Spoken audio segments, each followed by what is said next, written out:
brought to you by the EveryDollar app. Start budgeting for free today.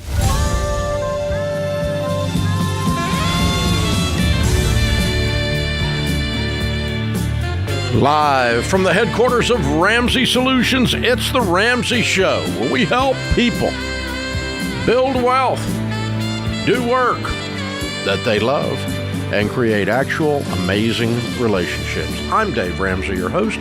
Jade Warshaw, Ramsey personality, #1 best-selling author, is my co-host today. You jump in, we'll talk about your life and your money. We'll talk about you right in front of you. The phone number is 888-825-5225. The call is free, and some say the advice is worth exactly what you pay for it. Tommy starts off this hour in Reno, Nevada. Hi, Tommy. Welcome to the Ramsey Show. Good morning, and thank you for taking the call. Sure. What's up in your world? Well, I'm a 75-year-old senior with a 68-year-old wife, and I found a month and a half ago that I was $53,000 in debt on credit cards. I thought I was debt-free for quite a while now, and I come to find out that there was money being put against the credit cards from casinos mostly for the last 5 years. Anyway, right now I'm lined up to borrow $80,000 at a credit union at 6.625%, 30-year amortization, but it's a balloon payment. And the reason I went with that is because I can pay different amounts at different times because I make $30,000 to $50,000 extra approximately every year over our retirement. Our retirement income is $57.35 a month. Who racked up the credit card bills? Your wife? Yes, ma'am. And you didn't know about it? I wasn't smart enough to keep my nose in the books, and I trusted her 100%. How long have you guys been married? 13 years. It's my second marriage. Mm-hmm. Okay. And so approximately half the time you've been married, she's been lying to you. Yes. Because she has a gambling problem. Yes. Mm. Okay. Well, you described to me how you're going to try to fix and get out of this. What about stopping the problem? What are we doing about her gambling problem? Well, she left me because she knew I'd be really upset, and she went to her mother. So she says she's getting counseling every week, but I'm not sure it's for the gambling problem. What do you think it's for? She's going to a Christian counselor, and I'm not sure she's admitting that she has a gambling problem yet. Well, it's good that she's in counseling. I'm sure if it's a great counselor, they can get to the core of what's going on.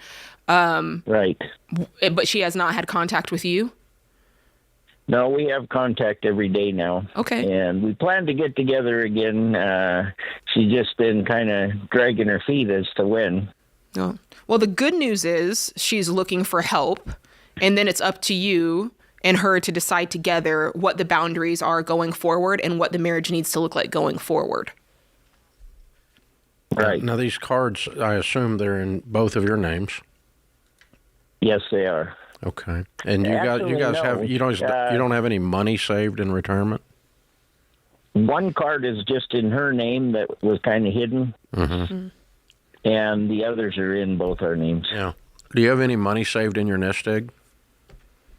Not very much. I have a $10,000 IRA, and I have a $5,000 in checking right now. And my wife has a little IRA, and she won't tell me how much is in it, but I don't think it's more than 50. Ooh. 50,000? 50,000, yes. Didn't you say that was how much is on the credit cards? Yes, about 53. Okay. I think I see a plan evolving here. She may have been drawing out of that without telling me, too. I mean, there's some dishonesty here. Yeah, well, yeah, obviously a lot. Okay. Yeah, and I don't have access to her IRA. Yeah. Which I should. The $5,735 you're getting every month, is that Social Security? What is that? It's our two Social Securities, and I'm a retired teacher. Okay. Why would you borrow $30,000 more than you need? You said you were going to borrow $80,000. I finished we've been full-time RVers for quite a while, but I finished a one-bedroom house last summer, and we finally moved into it, and I'm trying to finish it off completely, and I need about another $30,000 to put the final touches on it. I would not borrow this money. No. Essentially, what you're doing is you're trying to borrow money to get out of debt, and that's impossible. You have to pay in order to get out of debt. You have to use your money and pay off the bill. Yeah. Okay. So what I'm going to do in this situation is, how do you eat an elephant a bite at a time? Priority number one is establishing what's going to happen with your relationship. And for your relationship to be brought back together, trust has to be reestablished, because there's been a lot of deception. And so there's a path forward with you and the counselors where everybody comes clean. She comes clean as being a gambling addict, which she obviously is, and gets help for that. And a part of a normal restoration plan in this situation would be that she does not control money again for the next 3 or 4 years, that you control all of it. And if you're together, okay? Now, obviously, if you divorce, then that's a whole other thing. If you divorce as a part, if you come back together, we're going to find out what's in this IRA, and we're going to use it. Her $50,000 IRA, or whatever's left in it, is going to go towards this $50,000. And then we're going to cash flow through the credit card debt, like Jade said, whatever that doesn't cover. And then we're going to pay out of pocket to finish up the repairs on the house, because you've almost got the house done. Right. And you weren't planning to borrow money before all this blew up. You just said, "Oh, I'll just add that while I'm cleaning up this other mess." And now you've got a massive debt, $80,000 that you don't need that around your neck. That's 75 years old. So, yeah. So the first thing is if we can reestablish trust and what the boundaries are going to be in our relationship. If it goes the other way and you end up divorcing, then you're still going to go the same route. And that is, I'm going to find out how much is in this IRA, and we're going to use all of her assets to clean up her mess. Whatever's left, you'll have to negotiate on the balance of the credit card debt.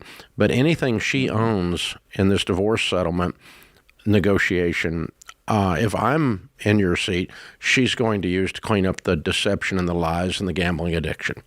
I'm not using my money, and I'm not borrowing money to pay off your stuff. You're paying off every bit of this, especially the cards that have my name on them. And that's your divorce negotiation. But you got to decide first which direction you're going to go, and obviously she's got a say in that. And so getting with the counselor and establishing some boundaries. But addicts don't get to handle money for the next 3 to 5 years. Someone's coming off of alcohol, off of cocaine, off of sports betting, off of casino gambling, off of pornography. When they're coming off of this stuff, they are not, addicts all are manipulative. They all lie. And so they can't be allowed to handle the family money. And she's that. This is The Ramsey Show.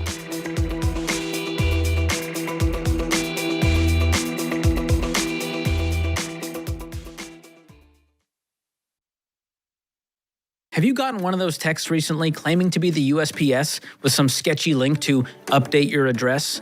It's annoying and a little terrifying. And you probably think to yourself, I should do something about this. But where do you even start? Well, as your nerdy friend who does the research for you, I found the solution. They're called Delete Me.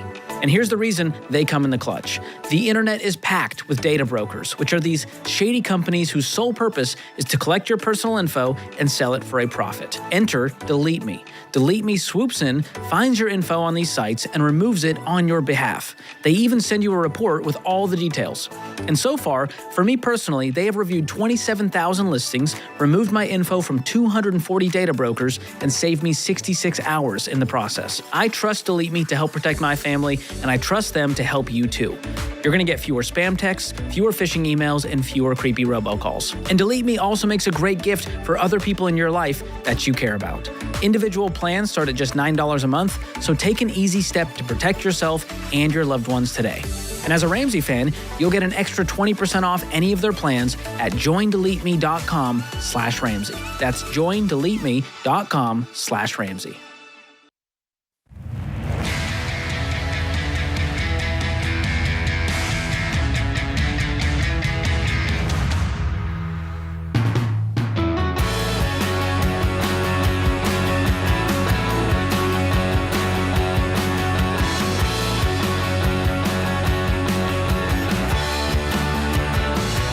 Jade Warshaw, Ramsey personality, my co-host today. Open phones at 888-825-5225. I'm Dave Ramsey, your host. So, it is normal, Jade, in most marriages, for one of the people to be more, we call them the nerd laughingly around here, to be more detail-oriented, money-oriented. The one that likes spreadsheets, right? The sicko, that's me. Yeah. Right? And it's normal for the other one to, we call them the free spirit, to, just whatever you want to do, honey. Mm-hmm. And that's a normal process. However, I will tell you that when the person that is handling the money, unquote, quote unquote, does not have a good, clear stream of communication where everybody, where in my case, Sharon knows exactly what's going on because I'm the one doing the budget. Which one do you do it, Sam or you? I do it. You do it. I Okay. set it up. Yeah. Tell him about it. He's like, looks because good. Rachel doesn't touch it. I mean, it's Winston.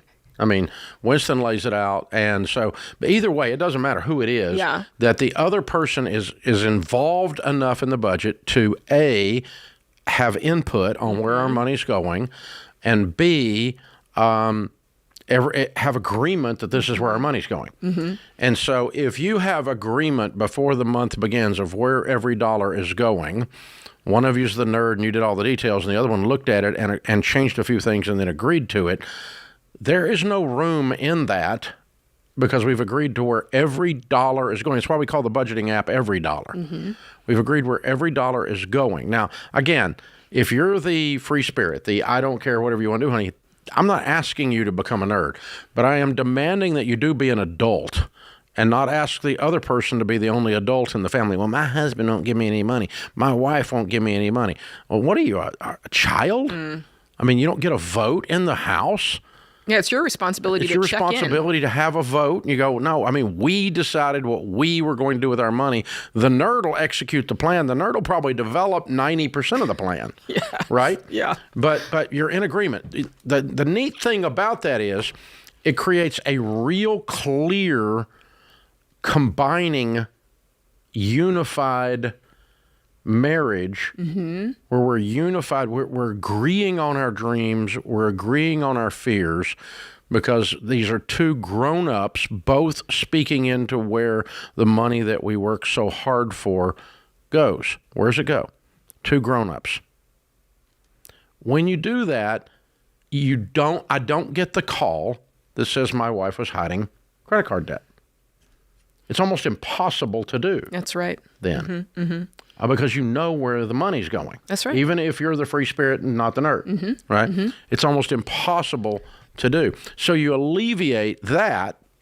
Or my husband, went and bought a bass boat without my permission. Now, all that stuff doesn't happen. Yeah, so this is perfect, Dave. This weekend we had the Money and Marriage event, and I was talking about creating transparency in your marriage. Yeah. And I was saying there's a couple of things that you can do, just practical things that will make it, like you said, nearly impossible to hide money. And one of those things is sharing passwords, right? Everybody should have access to the bank account. Everybody can log in. Everybody can see what's going on. Turn on the spending notification. Like, those are practical things that you can do, and it alleviates any illusion of you're hiding something. I told him, I said, in our house, you would have to work very, very hard to hide something from me or vice versa, because it's all out in the open. Nobody has anything to hide. I know every one of Sharon's passwords to everything. She knows every one of my passwords to everything.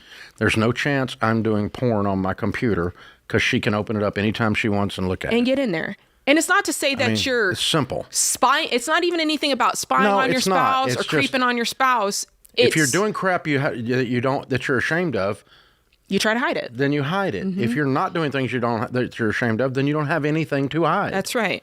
So it's a pretty simple thing, right? And so, it's a little difficult. I ran into a guy the other day, he's $300,000 in debt on credit cards. His wife just found out, and it's all sports betting, which is probably the fastest growing addictive problem that we're running into in the money world right now. That's right. Out of control sports betting. So the dirty little secret of FanDuel, right? The dirty little secret of all these ads. You know why they're buying ads on the Super Bowl? Because they can afford to. They're making so much money off of you guys. Because you can bet on, whether they're going to dance backwards or forwards after a touchdown. You can bet on anything right? And they are betting on everything. And it's out of control. Some of you are losing your entire futures to betting on watching someone else earn a living. And it's stupid. And but that doesn't happen if husband and wife are both on the same page. You don't have an ability to pay the bill on that without it showing up. And so it's like, it just doesn't work. So, and here's the thing. There's this huge, not only is it a preventive medicine for things like misbehavior in a marriage, but the more importantly, it combines you guys. And when the preacher said, "And now you are one," when you are unified and have an agreed future that we are both pulling towards, the probability of you hitting it goes up like 10x. Yeah, that's right. You're probably going to be wealthy. And the inverse of that is the number of times we talked to millionaires. We studied 10,000 of them and said, how many of you did this in spite of your spouse being an idiot? In spite of your spouse being out of control. In spite of your spouse, my husband's an out of control spender. My wife's a princess. How many of you did that in spite of the fact that you had a child attached to your hip? Almost none. They almost all said in the 80 percentile, which is statistically mind-blowing, said one of the reasons we're here is we're both adults and we both agreed that we wanted to be here. And that's how you become a millionaire. The chances of you marrying some moron and then becoming a millionaire are almost zero. So be careful. Yeah, I saw a guy you people dating, oh Lord, be careful. I saw a guy on the internet talking about the most important decisions, and I agreed with him on this. One of the most important decisions you'll make is who you marry. Yep.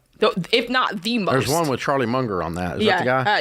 Yeah. And so it's so true. And so, again, if you're looking for those ways to be proactive, sharing passwords, passcodes, I'm talking about banks, investments, savings, your will. Your spouse should know where the will is.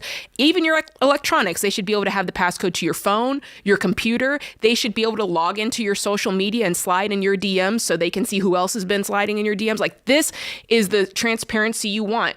Combining bank accounts. We have EveryDollar spousal accounts now so that you guys can all have the profile, all see what's going on. And finally, Dave, this one's controversial, but the little location app that's on your phone where you can turn on your location. I didn't know you could do that, but my best friend called me up. She said, Jade, share your location with me. And I said, what are you talking about? She said, there's a little button, you can add me and I can see where you're at. And at first I was like, why would you want to do that? She goes, you go for runs, early in the morning. I just want to know, make sure you're all right.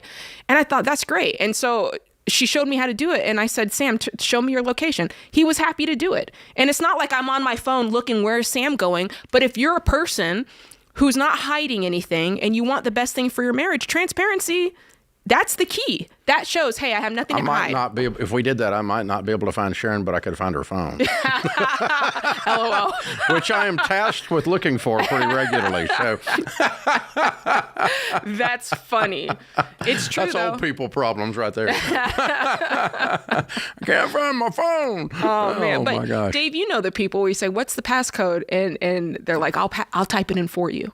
Yeah. And they want to type it in for you. They don't want to give it. That's a red flag right there, I'm telling you. Yeah, if that's your husband or your wife, it's a problem. That's a problem. So here's the thing. All the data that we have from 40 years of doing what we do says not only can you avoid people's misbehavior in a marriage, addiction being one of them, affairs being another. A little difficult to have a budget line item that says honey. Mm-hmm. It doesn't work, right? Right. That doesn't work. Side honey. That doesn't work, right? So you can't have a budget line item that has that. That one won't pass. That won't fly. So not only do you avoid all that, but you also are almost guaranteeing your ability to build wealth because you're working together.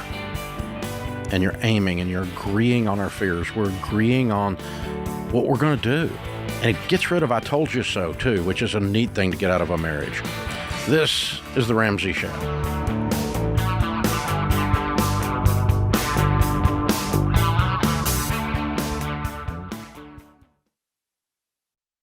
There's a time in your life and the baby steps for renting.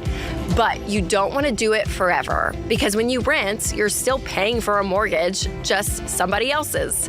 Plus, rent means instability in your budget because it always goes up, never down.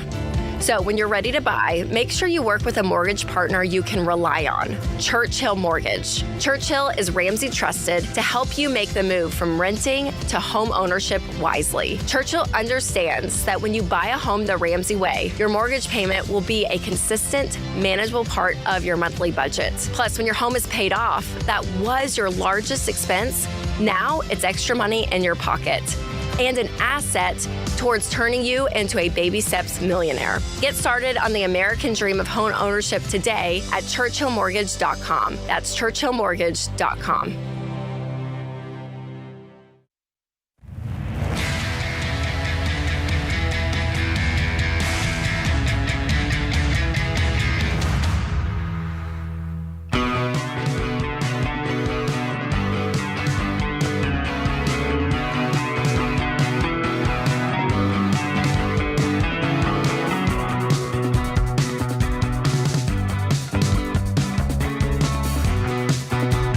Thank you for joining us, America. Jade Warshaw, Ramsey Personality, is my co-host today. Arabella is with us in Springfield, Missouri. Hi, Arabella. How are you? I'm good. How are you? Better than I deserve. What's up? So I have, my husband and I have a crypto portfolio that is at about $60,000 right now.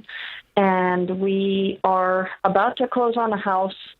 And we have no credit card debt, but we have $14,000 in student loans and $37,000 in an auto loan.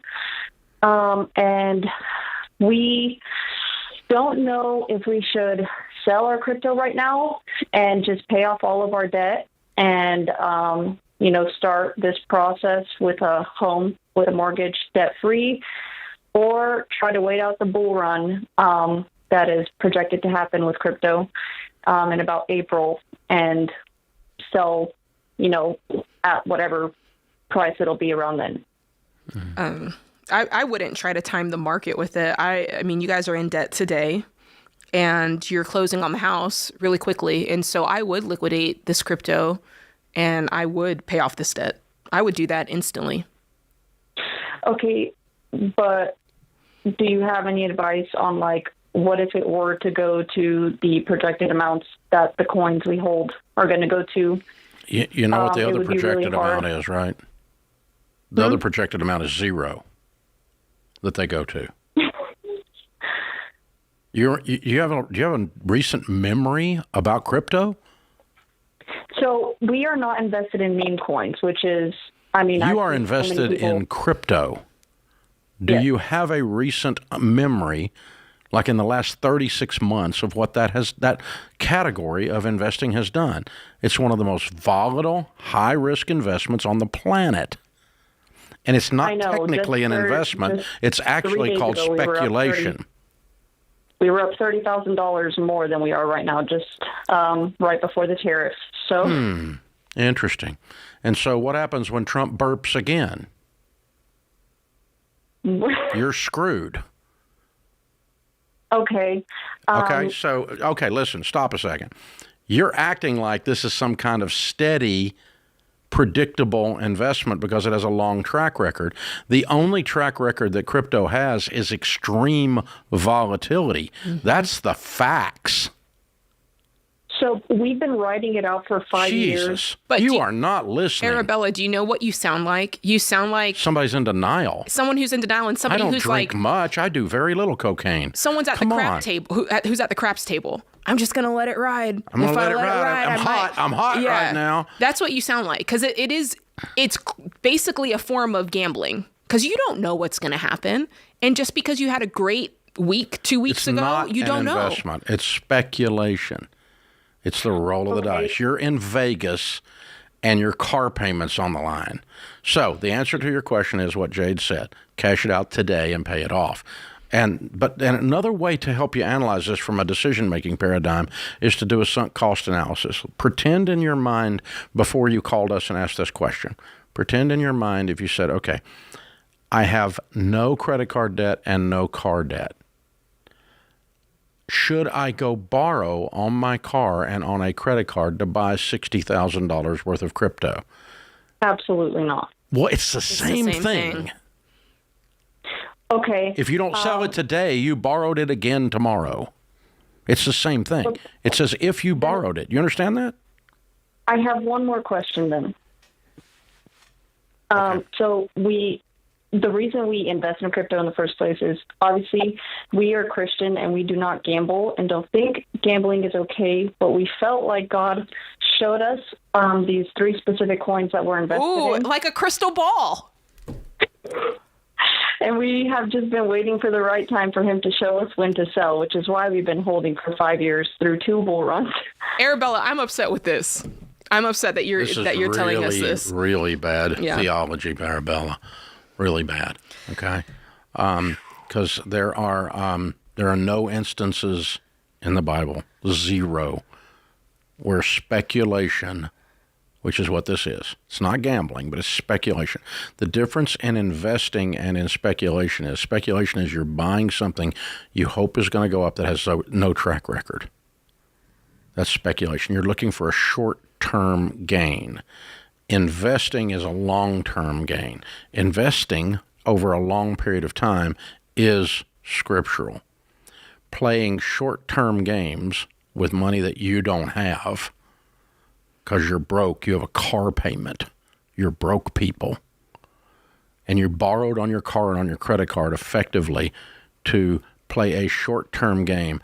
Please don't blame that on the Holy Spirit. It might have been a spirit, but it wasn't the Holy One. That's nuts. Okay? So, sorry, now I've insulted you completely, but oh well. Just that's for the rest of the audience's edification. That's all I can say, because I don't think I'm going to help you at all. Oh, my gosh. Yeah. Okay. Clear the air. Okay. Let's go. And Matthew gets to follow that in Chicago. Hey, Matthew, how are you? Hey, Mr. Ramsey. How's What's it going? up? Not much. In the parking lot. I'm a barber. I'm waiting to go into work after this. But I called you today because last June I was looking for a vehicle. I couldn't get approved for a car for credit. I'm 23 years old. I've been through debt like twice, like $10,000 worth. And I read your book, The Snowball Method. I got out of like a $10,000 debt twice. And then I saved my money a little bit for a down payment for a vehicle. I have a son. I have a fiance. I live with my fiance's mom at her house. What's your question, hon? My question is, I got a loan from my grandpa for like $35,000 for a Jeep Grand Cherokee. He was supposed to co-sign for me, but he didn't want it. He didn't want the title in his name, so he just paid it off. So I made an arrangement with him to pay him, and he wanted 5% interest. Okay, sounds good, whatever. I pay $687 a month to him with the interest. Without the principal is like $602. And it turns out this is not all it was cracked up to be. You're not having fun, are you, buddy? Pardon me? This is not fun, is it? No. Why'd you call us? Because I feel like I'm throwing money, and I realize, okay, this is not an asset, it's a liability. I make a decent amount of money where it's like, I'm good at saving, but then I save more. I want to get my own house, my own property with my wife. Good for you. I work hard. Get rid of the $35,000 car then. I know, and that's you my already question knew is, that. That's before you called, didn't you? Yeah, I did. And You I just wanna want know, somebody like, else to say it instead of your own brain. Yeah. And my family's against me because I said, like, okay, I might as well go to CarMax, sell it. All right, I'll take $8,000 loss. That's fine. I will pay my grandpa back in a few months. Then I'm out of that debt, right? Yep. And then whatever, I'll carpool my wife or I'll buy a beater. Buy a Cash. beater. Why are they against you? Why do you feel that your family, and by family, is it just fiance, is against you? No. My father. Is he paying the payments? No, And he doesn't pay get a off- vote. Right. You're like a grown man and stuff. I know. You get to decide this. Does your family want you to move out, or are they convincing you to move in? He's in his fiance's mother's. No. It's nothing. No, it's not my fiance. No, your family believes that they're going to be in debt their whole lives. They've lost hope. I haven't lost hope in you. I think you can make it because I think you've got a good brain. I want you to learn to trust your own brain. Your brain is telling you before you call that this is a stupid situation and to get out of it. Yes, sir. And I agree with your brain. I think you got a good brain. You can trust it. Not your dad's, yours. Your dad's not a bad guy. He just doesn't have any money. And you should never take financial Broke advice folks. from broke people. Man. It's like taking diet advice from fat people. It's a dumb idea. This is The Ramsey Show.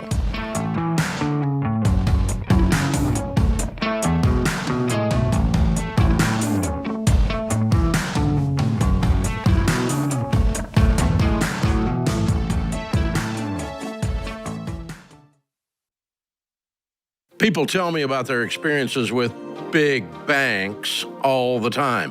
Bad service, fees that nickel and dime them to death, and predatory lending that tries to catch them in never-ending cycles of debt. So if you're ready for a bank that puts people over profits, check out Fair Winds Credit Union. I recommend Fair Winds because they share our Ramsey values of helping people get out of debt and live generously. If you go to fairwinds.org/Ramsey, you'll see the combined checking and savings account bundle they created just for Ramsey fans. This account bundle is designed to help you take control of your finances and stay out of debt. And Fairwinds also has a great mobile app that's safe and secure so you can manage your transactions with peace of mind. Fairwinds has been helping people avoid big bank traps for 75 years. So go to fairwinds.org/Ramsey to learn more.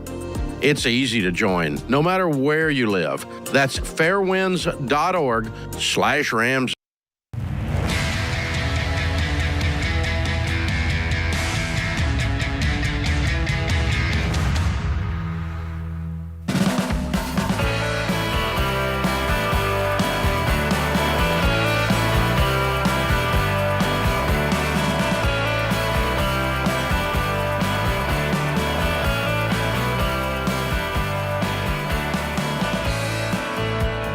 Jade Warshaw, Ramsey Personality, is my co-host today. Open phones at 888-825-5225. We started pre-sale on my brand new book. It comes out April 15th, and we started selling it yesterday. Thousands of you have already bought it. Thank you very much. We appreciate the endorsement of you going ahead. The book is called Build a Business You Love. It is the system, the Entree Leadership system that we have developed. We know from counseling 10,000 businesses plus over the last many years, plus what we've done at Ramsey, growing it from a card table in my living room, that business goes through 5 stages, and there are 6 things that drive the business through those 5 stages. And that is essentially the baby steps for small business. That's the way it works. This is what you're going to experience in small business, just like you do with the Total Money Makeover with baby steps. So that's what this book is about. It's the detailed unpacking of the 5 stages and the 6 drivers. Build a business you love, mastering the 5 stages of business. It'll come out April 15th. And it's on sale today at RamseySolutions.com in the store. If you pre-order, you get $350 in free bonus items. Nice. Sal is in Philadelphia. Hi, Sal. How are you?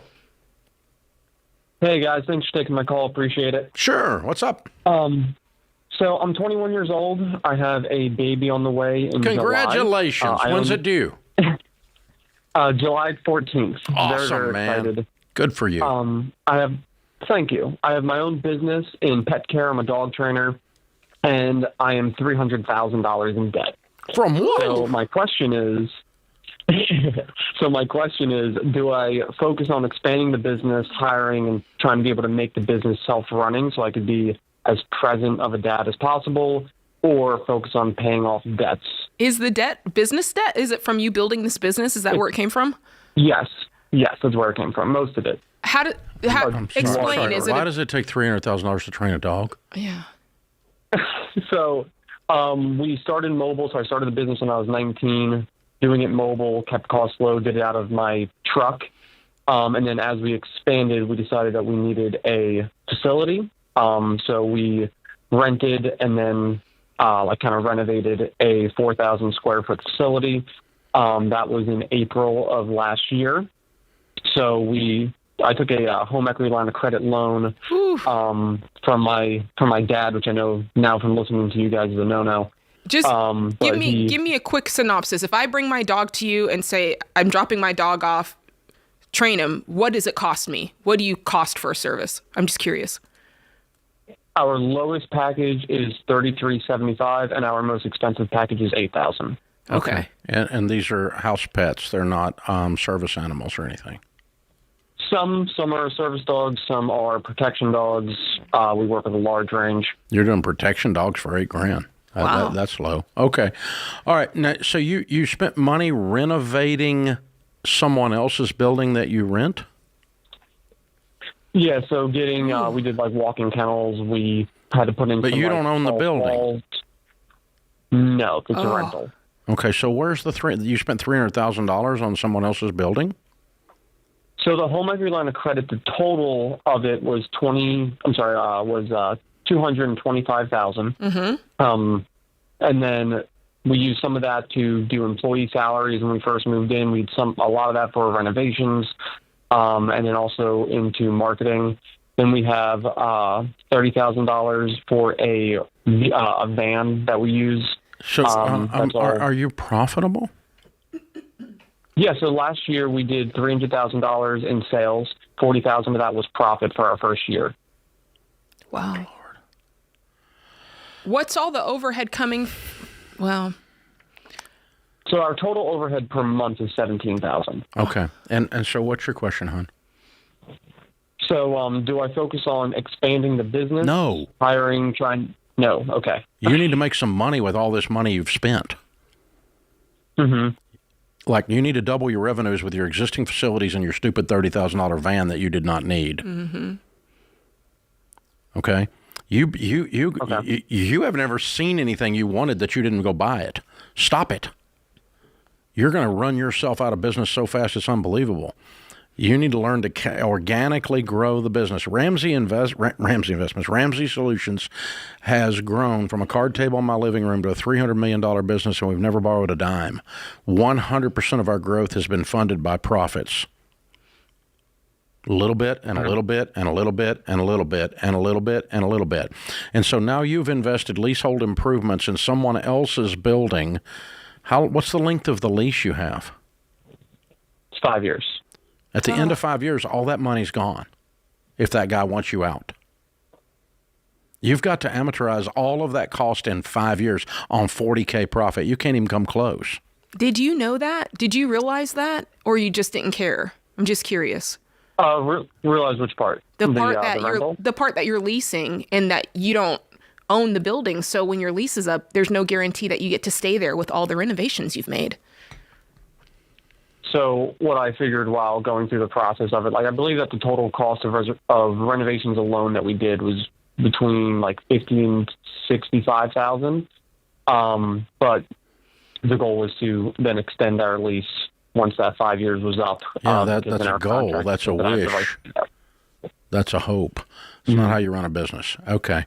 So what you, as a young entrepreneur, what I would have you to do is I want you to concentrate on getting revenues up without spending any more money. Would that include employee overhead? Quote, expanding. Work. How many employees do you have? Okay. It's just me. I work completely by myself. I thought you said you spent some of this on salaries.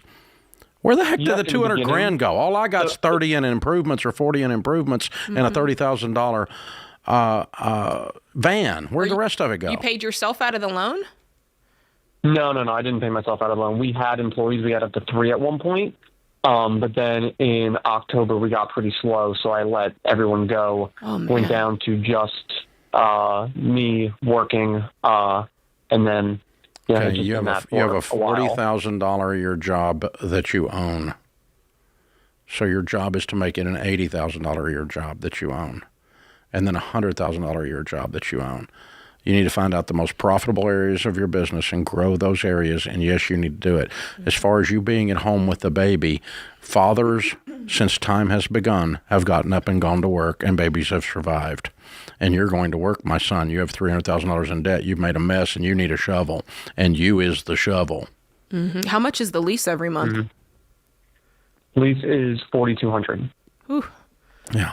That's why you brought in $300K and you're only making 12% margin on a service-oriented business because you've used it all up. Your margins ought to be double, triple what they are in a service business. You don't have any cost of goods sold except dog food, for God's sakes. He needs your book, Dave. And so, I'm going to send you a copy of the Entree Leadership book, but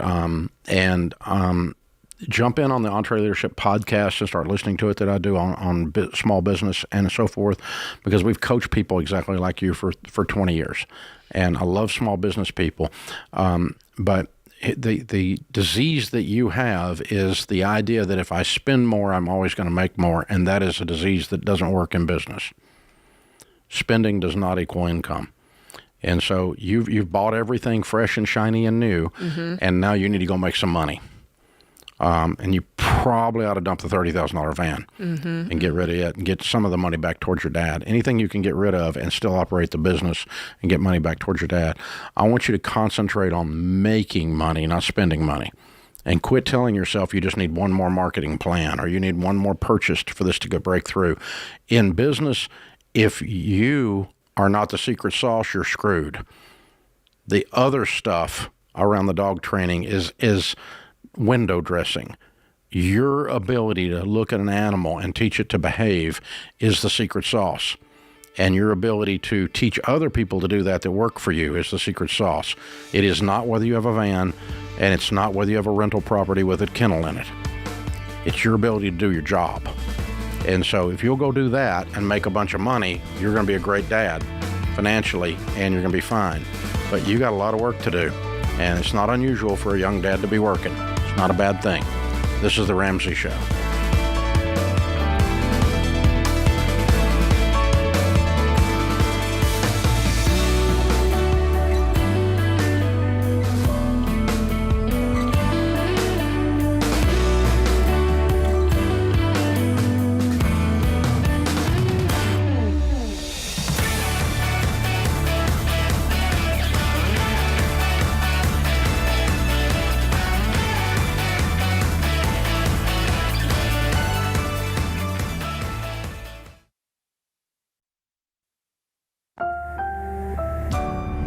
Brought to you by the EveryDollar app. Start budgeting for free today.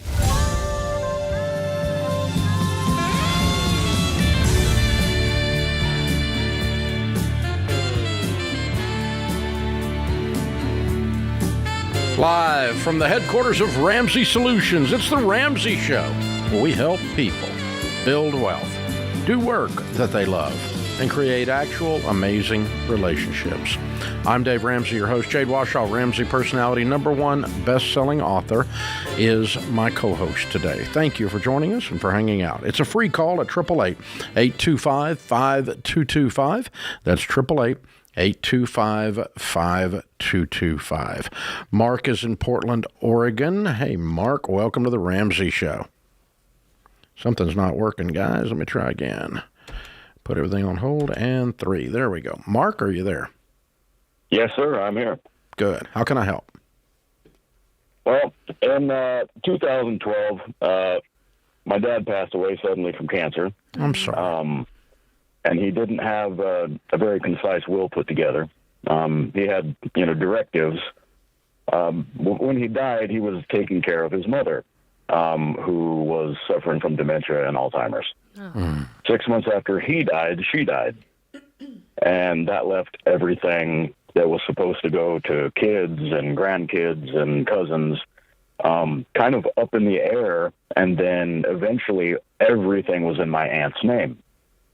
How? So, yeah. So how? Now, how did it end up in her name? Probate? She was deciding that? No probate. No probate. Somehow we skated by probate. Nobody was arguing about anything. My aunt happened to be the last surviving child, and it just went everything into my aunt's name because my dad's will was not in good shape. But my grandmother's was, but she died after my dad, so nothing went to him. So I am in a position now to where, like, I'm the only person who has a steady job out of my siblings.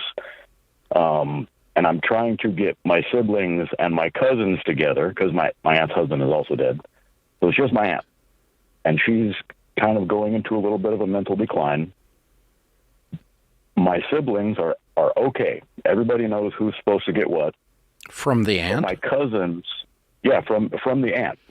Because she's okay with everybody getting what they were supposed to get in the beginning. Oh, okay. The cousins, nobody's arguing about anything that they're supposed to get. But she's not put it down in a will. And there's no judge involved. Correct. Okay. So what we've got, this is the biggest struggle is my aunt's two children. The only bicker is over her own personal effects that she had and her husband had. Not about the properties, nothing that anything my grandmother had. Okay. They're fighting over those things, and it's making it difficult for any of the rest of us to get a regular will set up. Okay. Well, what's the value of all this stuff? Of this, if you had to guess? Okay, so I'm going to be I'm collecting rent on two homes. There's no mortgages. Everything's paid for. There's no mortgages. I'm collecting rent on two. Together, they're about $375. And those are to become yours? Yeah. Okay. All right. If I were in your shoes, have you sat down in person and talked to your aunt and asked her to do a will? Yes, I have. And what did she say? She is reluctant to go along with it unless her two kids agree on what is supposed to be divided that was my aunt's and her husband's. Do either of her kids have, you said she's got mental decline, do either of them have like power of attorney, or is that on track to start at any point? Okay. Are the two houses that you have, are they in your name or your aunt's name? Everything's in the aunt's name. You're going to lose those. Okay. If your aunt does not leave them to you or deed them to you prior to your death, you're going to lose them because you do not have any standing in this family anymore. She has confiscated all the assets into her name. Her assets, if there is no will go to her children. You're going to lose these houses. And that's my struggle. No, you are. I mean, there's not a question if you don't get this done. This is a $400,000 problem for you and your brother and your sister. So if I'm you and your brother and your sister, I'm going to grab my cousins and put them in a headlock and go, all right, you twerps, we need to get this straightened out because I'm not letting you take these houses. Y'all need to get over there with your mama and get this written down. That's what we're struggling to do. Do you have any suggestions and how to speak to them in such a manner? Because headlocks won't work. They're a bunch of hillbillies, so. Yeah. We all are, actually, but, how they go. I mean, I just sit down with them and go, okay, do you think it's fair that I lose these properties because you won't sit down with your mom and get this other stuff worked out? I don't think that's fair. Okay. And the other thing you could do is you could go to your aunt and ask her to quit claim deed the properties to you. Okay, so if that was to occur, would there be like some sort of like net gain tax? Oh yeah, or... oh yeah. She'll have a gift tax on them. Well, she could actually, but she could avoid it by doing a unified estate tax planning document. But it's easier to just do a will. Okay. But I can, there's a thing. Write this down: unified estate tax. Okay. If the estate tax is still in place, and the GOP is currently looking at doing away with it on the federal level, but if that's still in place, you can use up some of her estate tax exemptions against her gift tax. So she would not have gift tax if she files that document. But I've got a feeling this bunch of people doesn't file documents. They just kind of make up whatever they want to do and think it works. So, and that's how it's been. Yeah, that's their problem, though. They have the gift tax, not you. So I'm going to go over there and say, Auntie, here's two quitclaim deeds. I need you to sign these so the properties are in my name. Okay. That's the easiest, cleanest thing you can do here. And your brothers and sisters do the same thing. Because I'm afraid, because otherwise this is going to go to your kids, and that's not fair. I need you to sign them right now. I'm not getting up from this table until you sign these. Because they were supposed to go to my dad, and they're supposed to go to me, and you know that. And I need you to sign these and put these properties in my name. That's a one-page document, a quitclaim deed. Go see an attorney, have that drawn up for each property, and then have a notary notarize them, and then you file them at the courthouse, and the property is then in your name. It's over. Now, she technically would be due gift tax on that, and she can avoid that within 12 months of her signing that over to you if she files under the Unified Estate Tax Credit Program. But I got a feeling this lady's not doing any of that. Mm. She doesn't. This is a lady. She's never had a job. Yeah, I know. I can tell. She's raised kids. I mean, that's work too. I mean, I don't mean that. She's not got any level of financial sophistication. Not at all. Yeah, and so I'm like, yeah, and so you got to roll over there, and otherwise you're going to lose $400,000. That's the problem here, folks. In America, everybody needs a will. Hello. Everybody needs a will. If you got a simple estate, go to mamabearlegalforms.com. It's very inexpensive. You can have it done by morning. If you got a complicated estate, sit down with an estate planning attorney. But everybody needs a will. It's not fair to the people. You look at what his dad and his grandmother have done to him by screwing around and not writing this stuff down. That's wrong, y'all. You need to take care of your family better than that.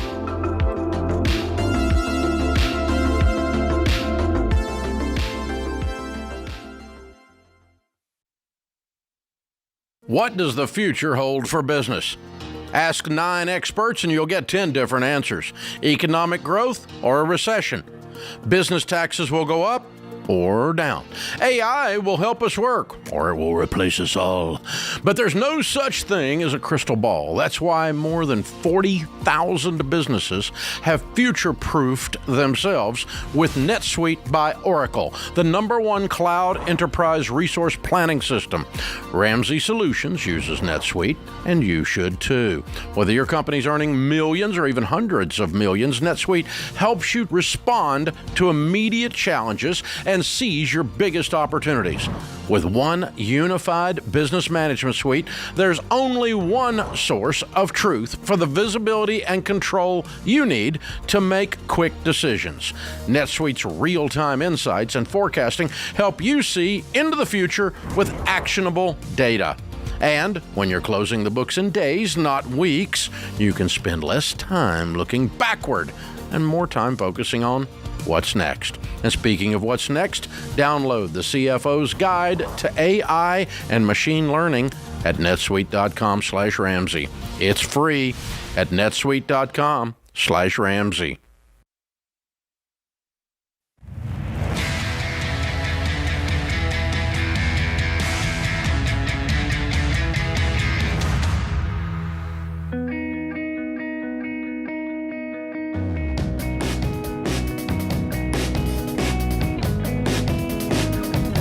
Jade Warshaw, Ramsey Personality, is my co-host. When we start talking about it, the word investing, most people's eyes roll back in their head going, and now I don't understand. Now you've gotten complicated. This is weird. I don't like math. I don't want to talk about investing. You bunch of nerd people. And I don't have a master's degree in finance. And I don't know. If you're unsure where to start or you're afraid to make a mistake, our Investing Essentials virtual event is going to teach you everything you need to know about how to get started and how to maximize your investments. It's happening March 4th and 5th, 2 nights, 2 hours each night. It's George Camel and Dave Ramsey, me, March 4th and 5th. Tickets are $199. That's what they start at. Plus, we're going to go into detail, Nerdville. For those of you super nerds that want to go into the detail, I'm going to open up my playbook. I've only done it one other time, and that was about this time last year. I did one of these events where I go into all of the real estate. I own several $100 million worth of real estate. I love real estate, and all of the proper analysis and the nerd analysis that we do when we're doing a real estate deal, and how to properly unlock all of that and look at it. And it's 2 hours each night. One night will be almost all real estate. It's live too, correct? It's live. Yeah. Me and George live. Investing Essentials, March 4th and 5th. You can get your tickets at RamseySolutions.com/events or click the link in the show notes and get signed up. There's usually a couple 100,000 people on something like this, so watching us. So, and by the way, we're going to take questions live by email at the same time. So we stop in the middle of it. We don't. It's not just a straight teaching. George and I'll have conversations. We're going to answer your questions live. Some of them, obviously, we can't answer 100,000 of them, but we're going to weave in what is a regularly occurring question and make sure it shows up in there. And we really dig into this stuff. So it's not only going to have the basics, which we've been teaching for years, but it's going to have stuff you've never seen me teach before. And George is really, really good at the nerd stuff. So we're going to dig deep into this stuff. Our question of the day is brought to you by Why Refi. If you're struggling with defaulted private student loans, Why Refi offers a great solution to get you back on track. For a low fixed rate or more flexibility, go to whyrefi.com/Ramsey today. That's the letter Y, REFY.com/Ramsey. Might not be in all states. All right. Today's question comes from Bobby in California. He says, should I purchase a home? I'm 48 years old and I have the cash to buy one outright. But my concern is I would be paying HOA fees, property taxes, and insurance, which equal what I'm paying in rent now. I'm happy with my current apartment. Should I just keep my money in a high yield savings and have less worries that way? Or should I bite the bullet and buy a home as an investment for my future? I love this question. So first off, I mean, no matter what you do, if you buy a home, whether it's on payments or you pay it off or you buy it outright in cash, you're always going to be on the hook if you have an HOA for the fees and the property taxes and the insurance. Like that's just part of the deal.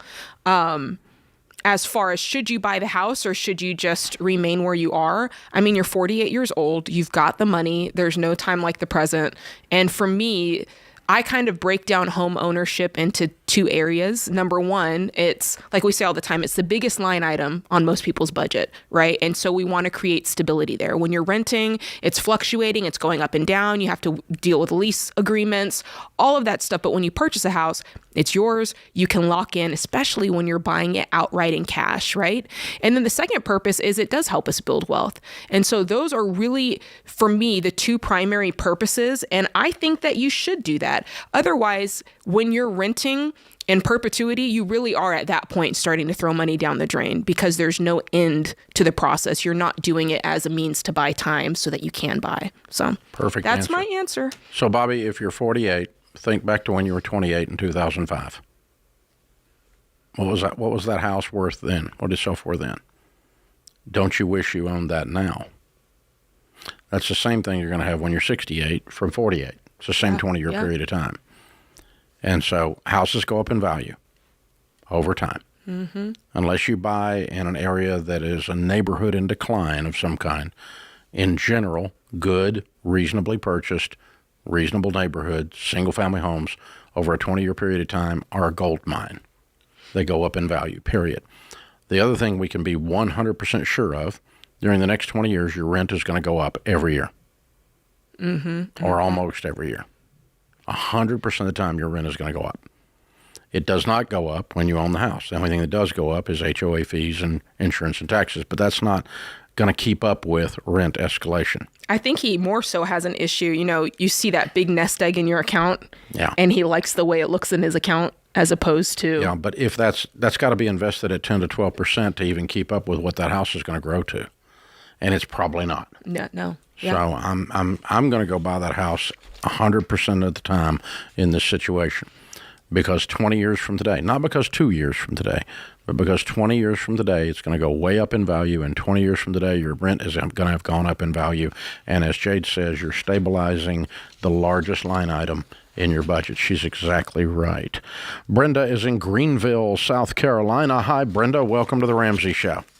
Hey, how are you doing? Better than we deserve. What's up? I do have a question. I'm 55, and I'm still renting. I raised my 4 grandkids. I have for the past 21 years, and I just feel like I'm just too old to get out of debt. Oh, you're ancient. I can't believe old people like you ask questions. How'd you even dial the phone as old as you are? If you're old, Woman, there's- I'm 64. Who you think you're That's calling? what I said. If you're old, there's no hope for Dave. Well, I guess I just feel like I'm just, I think about paying, until I start listening to you guys, I think about paying a house, and, usually it takes 30 years, and No, it doesn't. by then I'm no, and listening to you, I've learned a lot, I feel like, and So what is it? But- Have you got debt now? I do. How much? I do. I guess okay, so I did something stupid. You even have a YouTube or whatever video of it that my son showed me, or my grandson, that it says you pay $800 a month for a car. But anyway, that's me. Oh, Okay. your car payment. So how much do you owe on your car? $31,000. Okay. The same What do you car make? sells straight down the street for $20,000. Gotcha. What do you make? I make $43,000 a year. Okay. All right. And how much other debt have you got, hon? I have rent, $2,100 a month. Okay. have that's not a, debt. You boyfriend. rent a house, right? Right. That's Okay, your monthly. true, That's true. your monthly. Okay, it's not debt. Do you have any other debt? Credit cards. Just a few credit cards. Okay. I have 2 personal loans. Okay. So the big issue is you just bought a car that's way more than you can afford, right? Exactly. It's not fun. You're not having fun, honey. No. Sell the Not at stupid all. car. Yes, do you want it? Sell it. Do you have any who's cash? gonna buy it? Somebody will buy it if you price it Right, right. since, Do you have any money to cover that it's upside down? Because it's upside down $9,000, right? Well, you can get, yeah, exactly about that, right. Do you have any cash stored away anywhere? Any I don't. non-retirement money? Well, no, the only thing I have through my employment is a 401k, and you can't get that out unless you're. You can't. Okay. On your So deathbed. where's the car loan? Who's got the car loan? I have it through Santander. Through what? Oh, Santander It's Bank. called, yeah. Oh, it's Santander subprime. Bank. Oh, God, it's even worse. Okay. It is. Do you It have a really credit is. union? I do. Good. And I tried to go through them, and they asked me to pay on it another 6 months to a year because I was so upside down in it. Yeah. What I want you to do is I want you to go down there and I want you to get them to loan you the money for the whole you're in. Loan you $8,000, Okay. and then you sell the car and get you a $1,000 car. Okay. And then you Okay. got no car payment. And then you plow through that $8,000. Then you got no credit card debt, no car payment. Now we can start talking about saving up and buying a house. Okay. I'm working now, and I work at DoorDash on the Good. weekends and Good. sometimes at night. You're not afraid of work. You just bought something you couldn't afford. That's all. Exactly. Yeah. Okay, you're okay. We're going to show you how to do all that. I'm going to put you into Financial Peace University and show you how to handle money because you're not too old, honey. Definitely. Surely not. If you're still sucking wind, you got a shot, folks. So, we'll put you into Financial Peace University, and EveryDollar. We'll pay for all of it, honey, because I've been where you are, where I'm scared and don't know what to do, and people help me. So we're going to help you. You hang on. This is The Ramsey Show.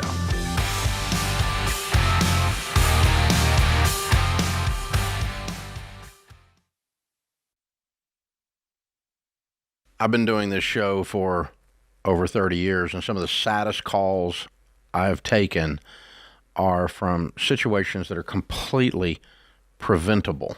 Yeah, and what's so hard is I feel like one of those, especially the ones that I'm like, oh, it's terrible, are people that call in and their spouse has passed away suddenly and they don't have life insurance. We actually took a question of a lady and she had 3 kids, pregnant, and husband didn't have life insurance. And I'm like, I can't even imagine. Or even if it was opposite, right? If a mom passed away, there's a dad with kids and trying to figure out, how am I going to afford childcare? How do I outsource some stuff that maybe she was doing?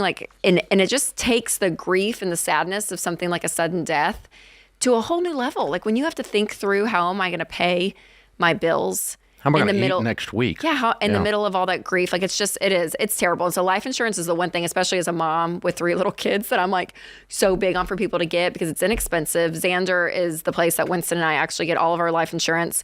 And we keep re-upping it because I'm like, I just want it there. Like there's something about that safety of knowing that you have money if something suddenly happens. And it doesn't cost much because Xander shops among a gazillion different companies. It doesn't cost much. You just have to admit that someday you're not going to be here.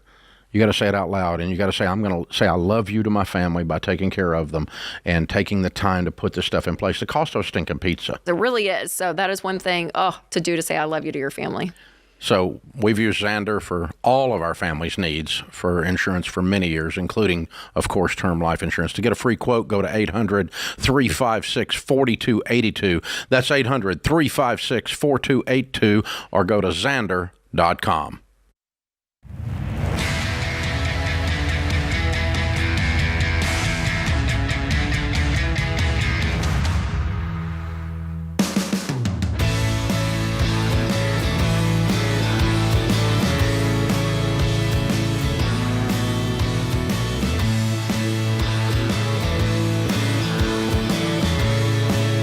Jade Warshaw, Ramsey Personality, is my co-host. If you don't know, we do this show 3 hours a day, Monday through Friday, on the glass in the lobby of Ramsey Solutions.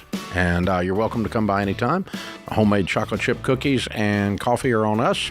And sometimes there's 2 people out watching the show live, and sometimes there's 200. So just come by. Well, if you're making plans south of Nashville in Franklin, Tennessee, beautiful little town, that's where we are, right off the interstate. Very easy to come by. In that lobby is a little stage we built called the Debt-Free Scream Stage, and that's what happens there almost all the time that someone's on it, and that includes Davin and Terry, who are here with us. Hey guys, how are you? We're good. We're good. How are you? Where do you guys live? Kansas City, Missouri. All right. Very cool. Sorry about your Chiefs. It's okay. Man. We're sorry too. Oh, man. It's too soon. Yeah. Oh, my gosh. Wow. Well, congratulations. You're debt-free. How much have you paid off? $125,000.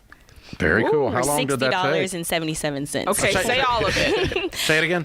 $125,060.77. There we go. 28 months. Exactly. All right. And how long did this take? 28 months. Good for you. Wow. And your range of income during that 2 years and 4 months? So we started at 89,000 and we went down to 52,000 for a little bit, and then we ended at 107. Wow. Nice. What do y'all do for a living? I work in a factory. I'm in social work field. Okay. Wow. Good for you guys. So what kind of debt was the 125? It's a little bit of everything. Credit cards, student loans, a car. Well, two cars, actually. Yeah. Y'all were normal. Yeah, we were. Yeah. Yeah, normal sucks. Yeah, it does. A lot no of medical fun. bills and collections. And now you're weird. Good for you, man. What got your attention? What caused you to go on this journey a little more than 2 years ago? Well, we decided to get married. And once we decided to get married, I think for me, just as a husband, I was like, oh, okay, I guess I need to start paying attention to this. And so we sat down to start paying, and she had $7,000 in savings, and she put it on the debt, and then that was enough for me to see, and I was locked in, and we were running from there. Well, it was all your debt? No, it was both of our debt. Okay. I was in a lot of student loan debt. Okay. All right. Yeah, a lot of student loan debt. your degree for social work. Yeah. Okay. Yes. I mean, you guys were living on nothing. How did you tell us more about how you did this? Because on 89, and at some point you went to 50. Yeah. How did this happen? It was a lot of work, a lot of overtime. Yeah, that was really what it was, about 55 to 70-hour weeks. So she didn't see you. No, there was weeks that I was nights and she was days, and we'd pass each other on the way out the apartment. So, wow. Yeah. We're on the phone and we're driving down the highway and we're like, hey, I see you. Yep, I love you. See you on Thursday. Man. So 2 years of that. Yeah, 2.5. That's hard. Yes, it was sir. tough. Was it worth it? So worth it. Definitely worth it. You got the rest of your life with no debt, right? Yes. No debt, yeah. Because you're not going back, right? Oh, never. Never. No. Yeah. Lots of sacrifices for sure. The number one question folks ask me is, how do you stay motivated? And so I want to ask you the same questions. How do you stay motivated? Almost 2.5 years. What does that look like? I mean, you're burning the candle, man. You're getting it. I think it was a lot of talks about our future, just whenever we have kids, the legacy that we want to leave, and just having reasons that were bigger than, to keep going than reasons to quit. Mm-hmm. So I think that was it. For me, I think it was just a lot of prayer. There was times that we're so tired of doing this. When are we going to be debt free? When are we going to be out? Mm-hmm. And then just dreaming. We're running around and looking at houses and, one day we're going to get there. So different things to just try to keep us motivated. But for sure. What was the dream? As far as getting our own house is what I meant by that. Yeah. We're wanting to have our own house, and we want to just set up financial freedom for the bloodline, really. Yeah. Good for you. Those that Change come your family after us. tree. Yes, for sir. sure. That's a big why. Yes, sir. Yes. If you have a big enough why, you can plow through some hard stuff. Because it's not forever. It's for 2 years. 2 years sounds Right. like a long time, but when you look back, you're like, oh, no, I mean, we're done. Yeah. Mic drop. We're out of here. Oh, yeah. Good for you. Good for you guys. Well done. What do you tell people the key to getting out of debt is? Go to work. A lot of work, and then just be willing to sacrifice. We missed out on family events and things like that, but I mean, at the end of the day, it's all worth it because we don't owe anybody anymore. So we can people move question around. your sanity. Oh, Definitely. my goodness, Yeah, yes. people thought we were crazy. That's good for you, but I'm not going to do that. And people saying we need credit cards, and we didn't agree on credit cards for the first, I would say, year and a half. About a year of our marriage. I wanted credit cards for the points, and I tell people now that wasn't a good enough reason. I cut all my credit cards up about a year and a half in, and we hit the ground rolling. So has it happened yet? That moment where the same folks who were saying, "Why are you doing this? Why are you doing this?" asking, "How did you do this? How did you do it?" Oh yeah. I think recently more so now. Yeah. I actually went live on Facebook not too long ago because I posted our journey, and then people are like, "How did you do it?" So I was like, "I'll just go live and answer you guys' questions." But yeah, everyone's wondering how we did that. Yeah. Wow. That's good. Good for you. Well, a man with an experience is not at the mercy of a man with an opinion. Right. So that's where you are. Congratulations. Very good stuff. Thank you. Nobody can argue with your success because it's your success. Right. Yeah. That's where you are. And Right. if you want to go over there and live that way, you can go over there and live that way. But as for me and my house, Right. Yes. that's what we're doing. Now, how did you run into the Ramsey stuff about the same time you get married? So for me in 2016, the church I was attending at the time, they had this financial class, and they were telling us about the baby steps and the snowball method. And so I actually started paying off debt then. Slowly, I wasn't attacking it like we did. And then, so I had paid 2 student loans off, I believe, before we got married. And so that's how I got started. Yeah. Wow. And my dad, he told me about the show. So I was in the car with him and he was playing the show and he talked about the Ramsey show. And obviously I didn't listen at the time. And so then my mom gave me the Total Money Makeover book. And it didn't really click to me until we decided that we were getting married. And then I was like, I guess I need to take this serious. Time to man up now. Yeah. Life events do that. Yeah. Oh, yeah. Good for y'all. Well done. I'm so proud of y'all. Thank you. Thank you. I bet you do have some cheerleaders. Who was your best cheerleaders? Friends, family, parents, grandparents, siblings. Yeah, they're all going I to would be watching definitely say say our parents. Both of our parents. Yeah, I mean, your dad's the one told you to listen to the radio. Yeah, so. definitely our did. family and friends for sure. Yeah, we good had for a you. good support system. Yeah, we Good. did. Now that's necessary because you're going to have the haters too. So you Oh, got yeah. to have the Oh, yeah, we had the that. angels and the devils both right there. Yes. Yeah. Good stuff. Well, congratulations, you guys. Thank you so very, much. Very proud of you. Thank you. Very, very well done. Thanks for making the trip from Kansas City. I hope you enjoy your time here in Nashville. Oh, we did. Thank We you. don't owe It was anybody, great. so it was Yeah, fun. we can do it. We don't owe anyone. All right, Davin and Terry, Kansas City, Missouri, $125,000 paid off in 28 months, making 89 to 52 to 107. Count it down. Let's hear a debt-free scream. 3, 2, 1. We're debt free.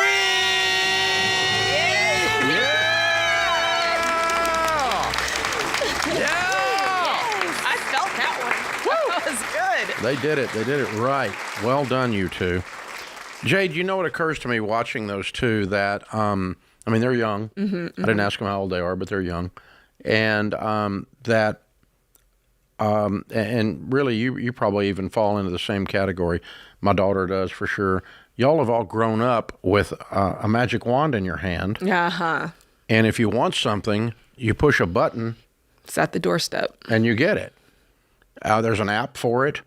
There's something an easy button. It's a magic wand. Everything's easy. And it's not all easy, but I mean, it's ridiculous how quickly we can access information or things or, even solutions to problems. That's right. That are valid in a digital world. That's all good. The problem is none of that does what those people just did. You know what they got? Grit. And grit is not a digital thing. There's nothing easy about what they just did. I mean, they passed each other on the highway and sent a text, "I love you, I'll see you Thursday." Did you hear what they said? I heard it. Newlyweds. Well, what about life balance? Well, they didn't give a crap. They wanted out of debt. That was their life balance. The life balance is they wanted to be out of balance so they're in balance the rest of their life. That's right. But you know what they can do now? Anything you by God want when you don't have any payments. You're set up to do whatever you want to do now. Don't talk to me about balance. Those people got grit, man. That's right. They're getting it. I mean, those people are heroes right there. Yeah. And if you want to teach someone something that you love, your kids, your grandkids, teach them grit. Teach them the ability to roll up their sleeves and do what those two got. I don't know where they got that, grandparents, parents, but those two are studs right there, man. They're amazing. Absolutely incredible. This is The Ramsey Show.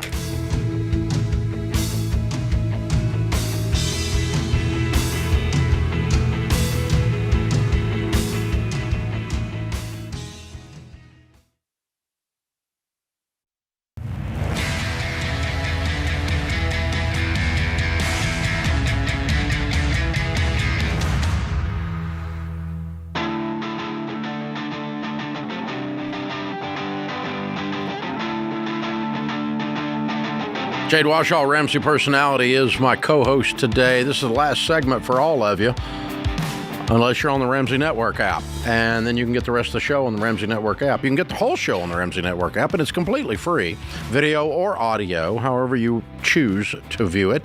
And a lot of other features, including you can email us from the app. You get all kinds of searchable tools. It's a great app for managing this show, and it's completely free. And there's not a paywall, and there's not going to be a paywall. So go check it out, Ramsey Network app, download it, and start using it, and you'll get the entire show every day and be able to watch it there. Randy's in Dallas, Texas.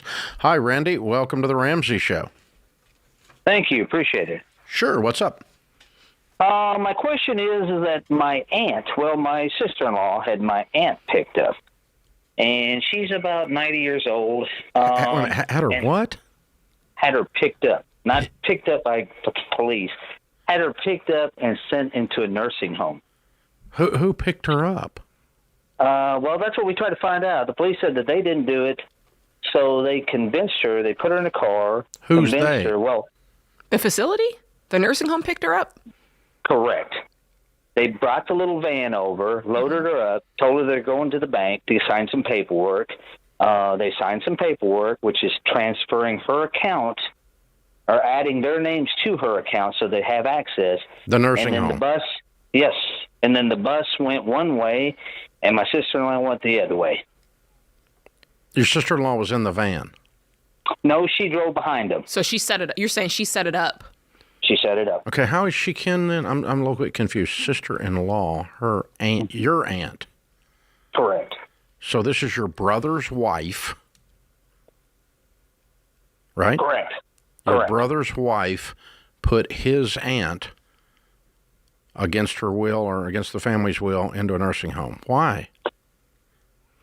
Well, she has property, so they figured that once they gain access to her, her accounts and what she has, they figured they could cash her out and she'd be gone. They're banking on the fact that she may pass away. Well, she will pass away. Everybody does. But the so what is all this property worth? Oh, maybe $500,000. So when you call your brother and say, you're a crook, what are you doing? What does your brother say? He acts all confused, says, I don't know what you're talking about. She needed to go. She's mentally disturbed. She doesn't know where she's at. Did she need to go? Aside from the property, was it time for her to go? No, actually, she's pretty independent. For 90 years old, she still drives. She still pays her bills. Not anymore. No. Okay. I can't get her out. Do what? I can't get her out. We're barred access. We're barred access from seeing her. By the nursing home. By the nursing home. Correct. Okay. Have you hired an attorney yet? Yes, we have, and it's very costly. And they told me they told me to sit down because they wanted to let me know what this would cost and how long this would take. Okay. And what'd they say? So we go to court. This is not his specialty. He's so why don't you get someone whose specialty it is? Is it is it some sort of a restraining order? What has to happen for you? No, he has to go to the court, and the court has to appoint a guardian ad litem for this lady and take all the power away from the thieves, that is his brother and sister-in-law. There you go. The judge the judge will do that in 30 seconds once he understands what's going on. You just got to get in front of the judge. We get in front of the judge, and lo and behold, the lady or the attorney who's overseeing her in the nursing home, who's appointed her guard or her attorney, the attorney that's working, what we thought was working for her best interest, they're both working together. So they go in front of the judge. The one you hired is working with the other attorney? No, so she has an attorney. So apparently they appointed her an attorney, not allowing me to sit here and say, hey, I've got an attorney. So you can bring your attorney if you'd like to. Here's the hearing. No, that's not how it works, dude. You can file suit on behalf of your aunt as a guardian ad litem and have a judge review this situation because you think a scam's going on, and a judge will look at it. You need a new attorney. I think your attorney's an idiot. Now, we asked to have guardianship, and she said, we'll take a look at that. So we have presented the information for that, and they went first, brought all these people in, brought a lady in that said, well, she has Alzheimer's, this is what's going on. So when we questioned her, she's been doing this less than a year. And she said, well, it's really not my specialty. So when we asked the judge, it's not even her specialty. She doesn't even know whether she can assess the lady's mental state. And they're like, he goes, I'll take that into account, but let's continue on. Wait a minute. So let's just stop. You've been at this story for a while, and I'm not sure we know how to help you. Everything I've told you to do, it sounds like you already are doing. So you're in court. You got a judge looking at it. That's where I was taking you immediately. You were already there before I got to you. Mm-hmm. So how can we help you? Well, the problem is every time we turn a corner, it seems like we run into a dead end. And the thing is that the judge, the person that we thought we hired, not my attorney, but the person we thought we hired to help, is basically building a case against us. Why did you hire them? Well, we didn't hire them. We hired them to help. And then basically they weren't really helping us. So you need a new attorney, like what Dave said. Yeah. The guy, whoever you're working, you need to start fresh. That's the advice. I mean, I don't know how we're supposed to help you. This is a convoluted mess. Mm-hmm. And, but what you've got to do is you've got to get good counsel on your side and start making a solid case before the judge that what has occurred is that your brother and your sister-in-law have stolen $500,000 from a 90-year-old lady and put her in a nursing home against her will. And that the judge needs to see that, and then you've got to present evidence that that's what exactly occurred. And he will undo all that if he believes that, or she, the judge, whatever it is. And if the lady is lucid, like he said she is, bring her up on the stand. Bring her up. Put her on the stand. Well, let's make an assessment right here in front of everybody, mm-hmm, God. Mm-hmm. But anyway, we're not experts in any of this. The only thing we're experts in is stirring up trouble, and it sounds like you're already doing that. So that's the thing to do. How far do you want to take this? How much do you want to invest in this? And, and then relationally, how are you going to treat the crooks that are in your family from this point forward. Wow. Because that's the devastating part, is that you've lost a brother in this process because you can't have any dealings with someone that acts that way. And he's not confused. I don't care how he acts. He's not confused. As Dr. John Deloney says, behavior is a language, and he has spoken very loudly. And you can try to blame it on his wife if you want, but he's a wuss, so it's his fault if his wife's running over him. So, that's just ridiculous. Wow. So, and they put everything in their names. Now, possibly a 90-year-old lady does need some care. Right. That's possible. But, and no one else was looking after her. It's almost like the question is the issue that Auntie went into a nursing home, or is the issue the property? Because if the issue is the property, then he maybe needs to focus on that as opposed to getting her out of the nursing home, because that might be the right spot for her. Yeah, I don't know who her heirs are, but whoever they are, if he's one of the heirs, should be upset about the theft that has occurred. So there's that part of it. But it is also possible that in a situation like that, someone is in declining mental state, and someone did care enough to get them some care when no one else did. And then you go, well, my sister-in-law threw my aunt in a nursing home. Well, no, maybe she needed the care. That's true. I don't know that about this case. I can't tell one way or the other. I'm going on, the only thing I've got to go on is what Randy's saying, which is that's not what's going on here. But you do have the separate piece you're saying, which is the theft of $500,000. Yeah.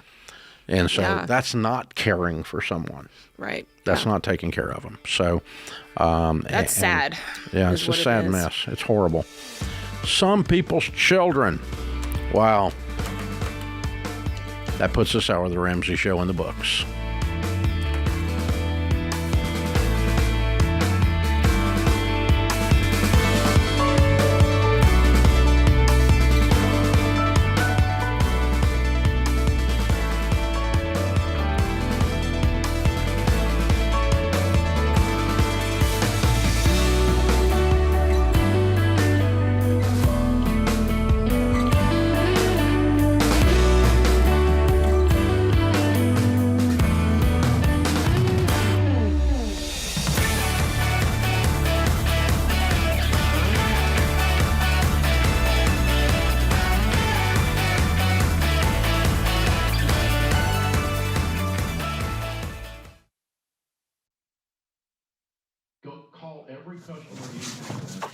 Hey, what are you still doing here?